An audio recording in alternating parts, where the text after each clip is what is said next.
Nah, masalahnya adalah minusnya itu pertama dia aku lihat kok riwayat cederanya lumayan, walaupun nggak separah si ini si Sensi si Korea, cuma ya itulah. Dan yang kedua, Level winnernya Itali tidak pernah degradasi. Inter Milan kebanggaanku.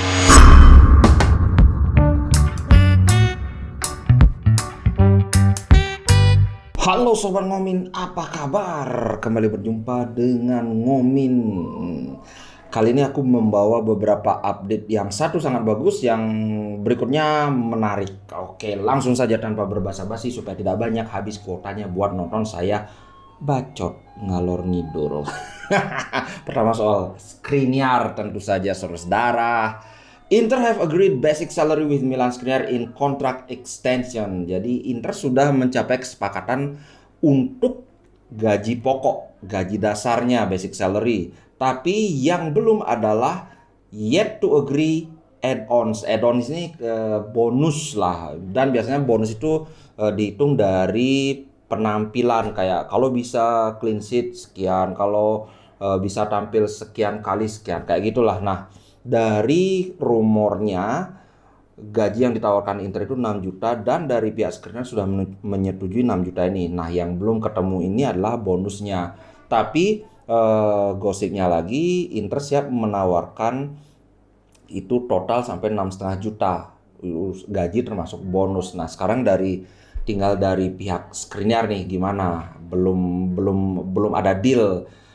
Inter masih menunggu Skriniar balik dari vacationnya, dia katanya di Dubai vacation. Oke, gimana nih menurut kalian? Kalau 6,5 juta kayaknya sangat layak ya. Mungkin bahkan kalau aku sih 7,5 juta, karena PSG semua pasti sudah tahu bahwa mereka nawarin 9 juta. Bahkan 9 juta ini kayak ditanggapi dingin oleh Skriniar, mereka menaikkan lagi tawarnya menjadi 10 juta. Ih, ngeri Pak. Ini benar-benar kalau sampai Skriniar mau memperpanjang kontrak dengan Inter, ini berarti benar-benar loyal to the bone ini. Inter to the bone benar-benar. Oke, lanjut. Nah, sekarang striker. Gini nih. Inter kan ngincar Marcus Thuram. Masalahnya sekarang adalah ada plus minusnya kan. Plusnya ini karena Marcus Thuram itu kontraknya tinggal 6 bulan lagi, jadi harganya pasti murah. Paling berapa? 10 juta palingan. Nah, masalahnya adalah minusnya itu pertama dia aku lihat kok riwayat cederanya lumayan, walaupun nggak separah si ini si Sensi si Korea, cuma ya itulah. Dan yang kedua, ini banyak banget yang tertarik sama Marcus Thuram. Juventus ikut-ikutan ngincer Thuram, dan terakhir agennya si Marcus Thuram menawarkan dia ke Real Madrid. Cuma dari Real Madrid belum ada tanggapan kayak gimana itu. Mungkin mereka nunggu biar kelar Piala Dunia dulu. Akhirnya Inter punya target lain, yaitu Noah Okafor. Ini strikernya Red Bull Salzburg di Liga Jerman kan. Ini harganya itu antara 30 sampai 35 juta. Jadi sama dengan harganya Korea, kurang lebih lah, ketika Inter ngambil Korea. Sekedar kawan-kawan tahu, si Noah Okafor ini saat ini tampil untuk musim ini ya, sampai sebelum Piala Dunia tampil total 22 kali, mencetak 10 gol sudah di semua kompetisi. 7 gol di Bundesliga sama dengan jumlah golnya Lautaro, 3 gol di Liga Champions. Ini lumayan menarik ini. Dan 2 assist total, satu di Bundesliga dan satu di OFB Cup. Ini umurnya baru 22. Menurutku ini target yang sangat layak. Dia asalnya dari Switzerland. Aku belum melihat tipe permainan dia seperti apa, cuma karena baru ini beritanya, mungkin nanti akan lebih lebih pantau lagi. Yang jelas dari pihak Inter sudah menghubungi Red Bull, cuma dari Red Bull belum memberi tanggapan apakah ini akan berlanjut atau bagaimana. Yang jelas ini kalau ngelihat dari statsnya aja, 10 gol di semua kompetisi, ini asik banget ini Pak. Soalnya Marcus Thuram sekarang, kan aku bilang tadi, Juventus, sekarang ini Arsenal, Liverpool juga ikutan ngincer, dan agennya malah menawarkan dia ke Real Madrid, kemungkinan untuk backupnya Benzema, karena setahuku sekarang siapa striker center forward yang backupnya Benzema itu kan nggak ada. Ya kemungkinan siapa tahu Madrid kayaknya tertarik deh. Itu soal ini ya, soal Marcus Thuram. Kenapa Inter perlu mengalihkan sasaran. Nah, kemudian ada lagi tentang Ronaldo. Ini menurut La Stampa, kandidat yang sangat mungkin menggait Ronaldo itu adalah Roma. Tapi aku terus terang nggak yakin, karena Cristiano Ronaldo kan dulu gosipnya sangat ingin tampil di Liga Champion. Ini di sini dikatakan bahwa Ronaldo lebih mungkin join Roma dibandingkan Inter atau Napoli kalau dia kembali ke Serie A. Nah, maksudnya Roma itu kan mainnya di UEFA League kan. Sebelumnya MU kan juga main di UEFA League. Kayaknya kan dia sudah pernah tampil di UEFA. Jadi kalau dia ke Roma, dia nggak bisa ditampilkan di UEFA League. Sedangkan kalau dia join Napoli atau join Inter, dia bisa main di Champions League. Nggak masalah, karena sebelumnya dia nggak bermain di Champions League di musim ini. Gimana nih kalau misalnya ke Napoli? Waduh, kalau ke Napoli kayaknya nggak. Soalnya Osimhen lagi on fire, Giovanni Simeone juga lagi sedang joss banget. Itu soal Ronaldo, dan Ronaldo sama sekali tidak ada komentar. Dia lagi sangat fokus di Piala Dunia. Nah, kemudian masih ada terkait dengan Marcus Thuram.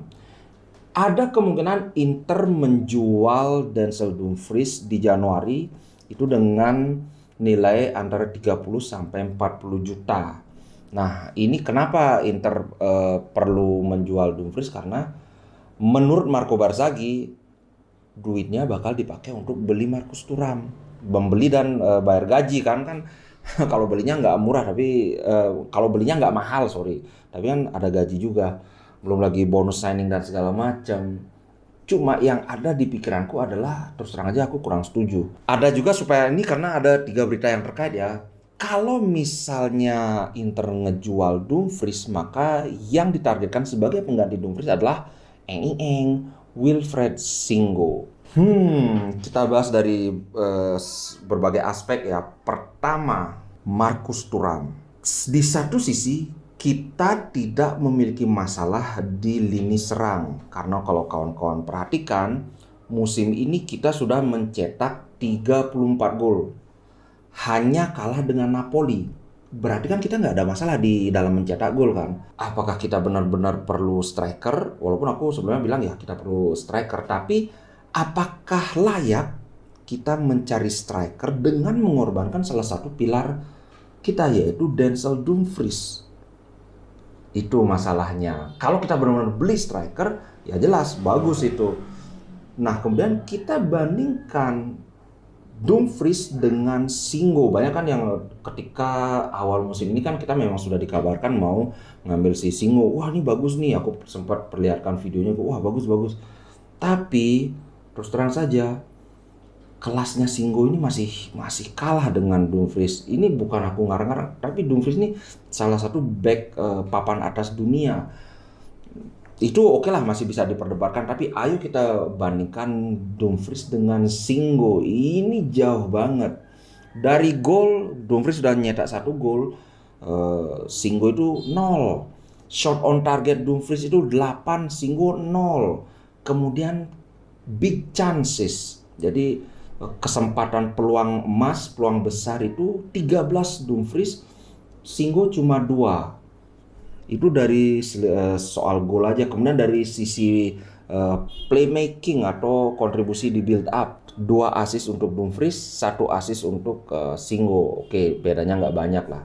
Tapi key pass, ini bukan back pass ya, tapi key pass, umpan kunci, itu 18 Dumfries, Singo cuma 6, 2 kali lipatnya. Peluang yang diciptakan 17 Dumfries, Singo itu cuma 4. Jauh banget. Sekarang kemudian yang jumlah passing ya 442 Dumfries, Singo 406. Ini nggak terlalu penting lah karena Dumfries kan banyak back passnya. Tapi kalau kita lihat passes into the final third itu artinya daerah pertahanan lawan, itu 175 Dumfries, Singo 145. Dan lebih jauh lagi, passing ke dalam kotak penalti itu 44 Dumfries, Singo 27. Itu dalam sisi menyerang. Oke lah, nanti kan ada ngomong, wah tapi kan Dumfries tuh wingback, posisinya agak di atasnya, agak di depannya fullback kan. Oke, kita bandingkan defense-nya sekarang. Total block yang dilakukan Dumfries itu 5. Total tackle 30. Blocknya Singo 0. Tackle-nya Singo 16. Jauh banget Pak. Dalam segi menyerang dan bertahan itu seperti bumi dan langit bandingannya. Makanya sedangkan Belanova, aduh terus terang aja Belanova belum jadi Pak. Paling musim depan baru mulai sekelas Di Marco musim lalu si Belanova ini. Jadi menurutku ini nggak masuk hitung-hitungannya. Kita jual Dumfries, terus beli Marcus Thuram, penggantinya Singo. Pasti nyesel nanti. Aduh, Dumfries selama ini dibilang jelek, ini ternyata lebih jelek lagi. Kayak kemarin soal Belanova, ayo mainin Belanova. Ternyata ketika dimainin juga melempem kan, karena memang belum level dia belum ada di sana. Itu sih menurutku, tapi tentu saja namanya kita pengamat layar kaca, tentu saja bisa aja salah kan. Kalau misalnya Inter jadi ngejual Dumfries terus ngambil Singo, aku malah berdoa semoga aku salah. Soalnya kalau ternyata Singo mainnya menggila, wah kan kita yang senang juga kan gitu. Oke, itu tadi soal update Inter ya. Sebenarnya aku pingin juga nampilin update Piala Dunia, tapi kayaknya aku pisahin aja deh soal yang satu konten update Inter, nanti ada lagi konten soal Piala Dunia biar mungkin ada yang lebih tertarik dengan Piala Dunia, mungkin ada yang tertarik Inter biar nggak nyampur gitu. Tapi kita lihat aja gimana nanti ya. Oke, yang jelas habis ini aku mau membahas soal Portugal, gila seru banget, dan juga Brazil yang nggak seru tapi enak nontonnya gitu kayak. Oke, itu dulu untuk konten kali ini. Sampai jumpa di konten berikutnya. Ciao guys. Inter Milan di dadaku, biru hitam warna darahku. Label winnernya Itali, tidak pernah degradasi. Inter Milan kebanggaanku. Yeah.